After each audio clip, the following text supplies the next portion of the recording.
Tudo bem, pessoal? Bem-vindos.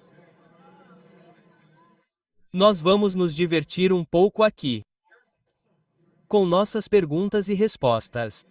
Vamos ver. Então, eu vou dizer logo de cara que aprecio todas as perguntas, que, novamente, são mais do que abundantes, então provavelmente não responderemos a todas, mas faremos o nosso melhor. Além disso, como é típico de algumas perguntas, a coisa boa sobre a vida cristã é que nem todos nós concordamos perfeitamente em tudo, certo? Então, se dissermos algo diferente, não ficaremos bravos uns com os outros. Nós nos amamos e apenas mostraremos graça, certo? Mas esta é ótima porque, se você estiver se esgueirando, isso é bom. Então, se eu disser a vocês, alguém quer responder a uma pergunta de teste? Então, se eu disser algo como, você sabe, você está agora na sua 8ª década. Certo, se eu disser isso, quantos anos você tem mais ou menos? 80. Não, isso não está correto. Certo, se você está agora na sua 8ª década, você tem mais de 70 anos, certo? E quando você chega aos 80, você está começando sua 9ª década. Preste atenção. É bom. Então, LA demorou a aprender isso porque, quando ele fez 70 anos, eu disse, cara, você está na sua 8ª década. Ele disse, não, não estou. Então, agora ele está bem na 8ª década. E, então, a razão pela qual estou aqui realmente, por que eu aguento isso? O motivo pelo qual eu menciono isso é que diz que essa pergunta é para a pessoa mais velha do painel. Estou mostrando o que a pergunta diz. E, de fato, entre parênteses, diz que não é mundo. Eu não a escrevi. Mas esta é uma boa pergunta. Diz: você acha que viverá para ver o retorno de Cristo? Senhor Lamarzulli, a pessoa mais velha do painel. Sim.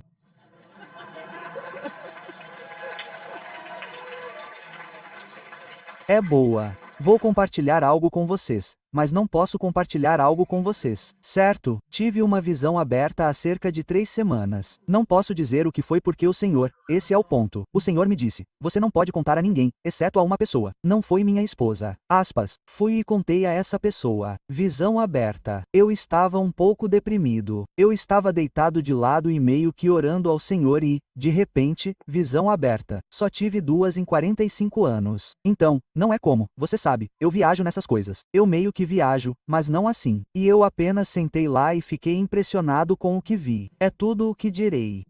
Obrigado. Faça com isso o que quiser. Sim, obrigado. Obrigado por nada, lá. Eu realmente aprecio. De nada, mundo. Sim, somos. Isso mesmo. Certo. Então, isso foi muito rápido. Estou tentando passar por isso. Diz aqui. Nunca ouvi falar do período de 75 dias. Por favor, explique. Aspas. Bem, eu expliquei tudo sobre isso. Não sei quem escreveu isso. Expliquei tudo sobre isso ontem à noite no intervalo de 75 dias. Mas se quiser mais informações sobre isso, recomendo o livro do Dr. Arnold Fruchtenbaum, Os Passos do Messias. Foi dele que ouvi falar pela primeira vez, mas eu recomendaria apenas por uma questão de tempo que você desse uma olhada. Certo, isso poderia ser. Vamos começar por aí com Lee. Lee, você acredita que o anticristo será um Nephilim? Claro. Certo. Então, se eu ganhar 2, você sabe como algumas pessoas ganham 2 biscoitos Scooby quando seguem esse caminho? Tipo, eu ganho 2 biscoitos do meu amigo cavalheiro aqui. Eles não são biscoitos Scooby. Tudo bem. De qualquer forma, vamos deixar esse para lá. Então, é assim que eu lido com isso. Gênesis 3:15 da manhã, há uma guerra de sementes acontecendo entre a semente da serpente e a semente da mulher. Há uma linhagem da serpente que atravessa toda a história. Há uma linhagem da mulher que atravessa a linhagem messiânica até o Messias. A guerra de sementes não chegará ao fim até o fim da tribulação, quando a semente da serpente, o anticristo, estará em uma tremenda batalha espiritual com a semente da mulher que é o Messias lutando do céu, trabalhando por meio das 2 testemunhas, os 144.000, os judeus batizados pelo Espírito e os anjos que circulam pela terra. Essa batalha chegará ao auge quando o Senhor Jesus descer do céu e esmagar a linhagem da serpente.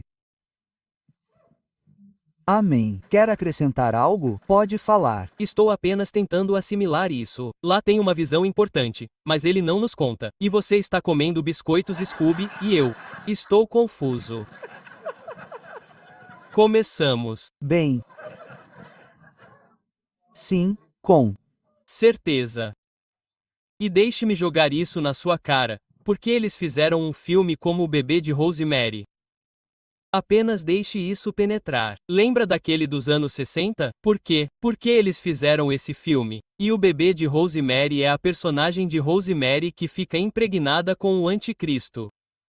É programação preditiva. Eles. Agora, isso é coisa de conspiração. Mas é mesmo. Por que fazer um filme como esse? Você sabe. Porque eles fizeram o filme. E foi realmente assustador. Eu o vi antes de ser cristão. E ela carrega o anticristo e dá à luz o anticristo. Filme muito sombrio e perturbador. Eu não o recomendaria. Leia as notas finais. Mas, na minha opinião, é programação preditiva. E a única coisa que vou acrescentar é concordar com o que lhe disse. Quando você vai para Gênesis 3:15 da manhã e ele estabelece um paralelo. Você tem a semente da mulher e então você tem a semente da serpente. Bem, a semente da mulher em hebraico, a palavra é Zer, é que significa semente. Pode significar descendência. E então, quando você compara essas coisas, algumas delas são meio estranhas, certo? É meio estranho. Vamos ser honestos. Mas todos nós entendemos que a semente da mulher que Deus diz é uma referência específica a Jesus. Essa é uma semente física. Então, para mim, no sentido de hermenêutica ou compreensão das escrituras, é um pouco difícil dizer. Ok, bem, esta será literal. A semente da mulher é literal. E então, na segunda frase, vamos mudar esta para figurativa ou metafórica. Isso é um pouco desafiador para mim. E então, eu acho que, no básico, somos literais. Definitivamente havia algo literal para Jesus. E então seria literal. E então, quando avançamos para Gênesis 6, entendemos. Isso pode acontecer. E então, acho que essa proximidade nos ajuda a entender. Claro. bem rápido. Então, a semente é a semente do dragão que entra na mulher. É semelhante ao nascimento virginal, mas não é óbvio, mas é uma imitação. Então, é a semente do dragão que engravida a mulher. E ele é um Néfilim moderno, na minha opinião. Um último pensamento bem rápido. O anticristo e o falso profeta são lançados diretamente no lago de fogo. Eles não vão para o julgamento do grande trono branco, o que para mim implica que todo ser humano, esse verdadeiro ser humano, estará no julgamento do grande trono branco se estiver perdido. Portanto, esses dois não se qualificam para ir para o grande trono branco. Então, com isso, você estaria insinuando que o falso profeta também é um Néfilim? Sim. Alguma escritura específica que você tenha ou é apenas um pensamento, apenas pela conexão que vai direto para o lago de fogo? Bom, sim, isso é divertido. Tudo bem, segunda pergunta. Essa é uma pergunta muito boa. Surge o tempo todo. E começaremos com Lee novamente ali. Alguns dos nossos irmãos e irmãs em Cristo que não acreditam no arrebatamento do pregador citarão como prova para sua visão a primeira ressurreição mencionada em Apocalipse 20, e acrescentarei a isso no sentido de que, como Apocalipse 20 é posterior ao retorno de Jesus, ele menciona a ressurreição ali. Portanto, você não pode ter uma ressurreição no início do período da tribulação. Só pode ser porque essa seria a ressurreição do arrebatamento. Ele menciona a primeira ressurreição que acontece depois que Jesus volta. Portanto, dessa perspectiva, a visão pós-viagem estaria correta por causa desse versículo. Como você responde? Bem, para mim, essas pessoas acabam usando o mesmo tipo de argumento que as pessoas usam para negar a Trindade. Sabe, elas vão olhar para versículos que falam sobre a unidade na divindade e dizem: portanto, só pode haver uma pessoa na divindade. Bem, se você pode ter 3 pessoas na divindade, então você pode ter 3 partes da primeira ressurreição. Você pode ter o próprio Senhor Jesus ressuscitando dos mortos. Você pode ter o arrebatamento da igreja e pode ter os santos, a tribulação e os santos do Velho Testamento na segunda vinda. Não são 3 ressurreições diferentes. São 3 aspectos da mesma ressurreição. É uma ressurreição unificada. Da mesma forma que o Pai, o Filho e o Espírito Santo são uma pessoa unificada. Certo, Billy é. Sim, há pelo menos 4 ressurreições diferentes mencionadas nas Escrituras e, Para interpretar as escrituras corretamente, as escrituras interpretam as escrituras e qual é a regra mais importante? É o mesmo que no mercado imobiliário. Localização, localização, localização. As escrituras são contexto, contexto, contexto. O contexto determina o significado de uma passagem. Então a primeira pergunta é: tudo bem, é ressurreição, mas qual delas? Jesus teve uma ressurreição. Teremos uma ressurreição no arrebatamento. Haverá uma ressurreição dos santos do Velho Testamento. Há uma ressurreição assumida no fim do reino milenar. E então você tem o grande julgamento do trono branco, onde as pessoas são tiradas do inferno, pois serão julgadas e então jogadas no lago de fogo. E é aqui que muitas pessoas confundem o tempo e as coisas porque pegam uma palavra que é usada em lugares diferentes. Elas presumem que tudo está falando sobre a mesma ocorrência, mas não estão. Então é aí que eu diria que elas estão errando. E a outra coisa que eu vou dar a vocês é outro exemplo fácil disso. Contexto, contexto, santos. Outro argumento que elas querem usar para tentar colocar a igreja na tribulação de 7 anos é que elas dizem: bem, veja bem, aqui diz, santos, e está falando sobre a tribulação de 7 anos. Bem, sim, a Bíblia fala sobre santos na tribulação de 7 anos, mas contexto, contexto, contexto. A Bíblia fala sobre santos do Antigo Testamento, santos do Novo Testamento, santos da tribulação, aqueles que são salvos após o arrebatamento, e santos milenares. A qual deles você está se referindo? E esse é o jogo que eles jogam. Eles pegam uma palavra completamente fora do contexto e fazem uma suposição errada de que ela está falando sobre, você sabe, arrebatamento, pré-pós, seja lá o que for. É como, não é assim que você interpreta as escrituras. As escrituras interpretam as escrituras. E eu vou te dar uma resposta fácil. Essa é tipo, vocês estão apenas criando essas regras de senso comum. E eu vou encerrar com isso. A palavra legal, certo, todos nós podemos concordar com isso. Louvado seja Deus, 3 de vocês foram para a escola, certo? O resto de vocês, estou feliz que vocês estejam aqui, certo?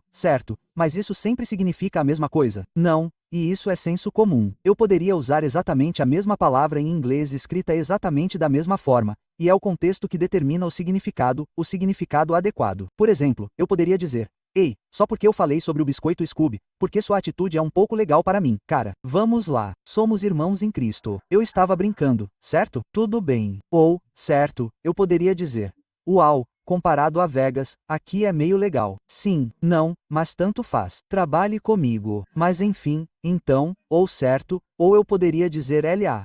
Você não quer ganhar a jaqueta dourada? Isso é legal. Essa é uma jaqueta legal, certo? Tudo o que você precisa fazer é colocar seu nome no balde na nossa mesa. E, a propósito, é verdade. Se vocês quiserem ganhar a jaqueta dourada, estamos fazendo um sorteio. Coloquem seu nome no balde. Sábado, se Deus quiser, estamos tão vivos e ainda aqui. Vou sortear o nome de qualquer maneira. Então, mas aqui está o meu ponto. Exatamente a mesma palavra escrita exatamente do mesmo jeito. 3, mas com 3 significados totalmente diferentes. O que determinou o significado correto? O contexto em que é colocada. E estou lhe dizendo, este é um velho truque para aqueles que querem colocar a igreja na tribulação de 7 anos. Eles escolhem uma palavra e a tiram do contexto. Não se deixe enganar por isso. Amém. Não dá para presumir que legal sempre significa maneiro. Isso mesmo.